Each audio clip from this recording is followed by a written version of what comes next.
আপনার যদি টাকার অভাব হয় কিংবা তো আপনি যদি চান যে গায়েব থেকে আপনার জন্য টাকা আসুক, তাহলে আজকের এই ভিডিওটা স্কিপ না করে আপনি জেনে নিন এমন কি একটা আমল, যে আমল করলে আল্লাহ পাক আপনাকে গায়েব থেকে টাকা দান করবেন। সম্মানিত দর্শক, আজকের আমলটা আমি নিজের থেকে বলছি না, আপনাকে এই আমলটা অলিগণ এবং বড় বড় যারা আল্লাহওয়ালা ছিলেন ওনাদের রেফারেন্সে আপনাকে এই আমলটা বলতে যাচ্ছি। তাই আশা করি আপনি ভিডিওটা শেষ পর্যন্ত শুনবেন। আমি যে আমলের কথা আপনাকে বলবো, এই আমল যদি আপনি করেন, প্রতিদিন যদি আল্লাহ পাকের উপর ভরসা রেখে করতে পারেন, তাহলে আপনি কল্পনাও করতে পারবেন না কোথা থেকে আপনার জন্য টাকার ব্যবস্থা হবে। সংক্ষেপে বলি, যেমন গায়েবী টাকা আপনি পাবেন। তো আর সময় নষ্ট না করে আপনার কাছে ছোট্ট একটি অনুরোধ, আপনি আমার এই চ্যানেলটা নতুন যদি হয়ে থাকেন তাহলে চ্যানেলটা সাবস্ক্রাইব করবেন, আর অবশ্যই একটি কমেন্ট রাখবেন। আপনার একটি মূল্যবান কমেন্ট আমার অনেক উপকারে আসবে। তো আমলটি আমি এখনই বলে দিচ্ছি আপনাকে।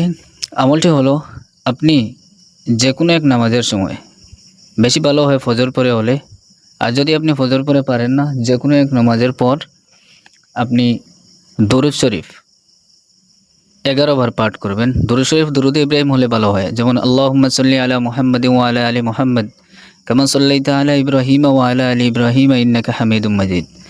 তারপরে আপনি 11 বার সূরাতুল কাউসার অর্থাৎ ইন্না আ'তাইনাকাল কাউসার এই সূরা তিলাওয়াত করবেন, এবং তারপরে 11 বার সূরাতুল ইখলাস অর্থাৎ কুল হুয়াল্লাহু আহাদ এই সূরা তিলাওয়াত করবেন। এই সূরা তিলাওয়াতের শেষে আপনি আল্লাহ পাকের দুইটি নাম একত্রিত করে পাঠ করবেন 71 বার, 71 বার আপনি পাঠ করবেন। এই দুইটি নাম হলো ইয়া আল্লাহু ইয়া গানিয়্যু, ইয়া আল্লাহু ইয়া গানিয়্যু। এটা 71 বার শেষ হওয়ার পর আবার আপনি দুরুদ ইব্রাহিম অর্থাৎ আল্লাহুম্মা সাল্লি আলা মুহাম্মাদ ওয়া আলা আলি মুহাম্মাদ এটা 11 বার পড়বেন, এবং সব শেষে আপনি আল্লাহ পাকের কাছে হাত তুলে দোয়া করবেন। আপনার হৃদয়স্থল থেকে আল্লাহ পাকের কাছে চাইবেন আপনার যা প্রয়োজন। ইনশাআল্লাহ এই আমলের বরকতে আল্লাহ পাক আপনাকে এমন এমন জায়গা থেকে টাকা ব্যবস্থা করে দেবেন যা আপনি কল্পনাও করতে পারবেন না। তো সবার নিয়তে ভিডিওটা শেয়ার করুন যাতে করে সকল মানুষ জানতে পারে। আসসালামু আলাইকুম ওয়া রাহমাতুল্লাহি ওয়া বারাকাতুহু।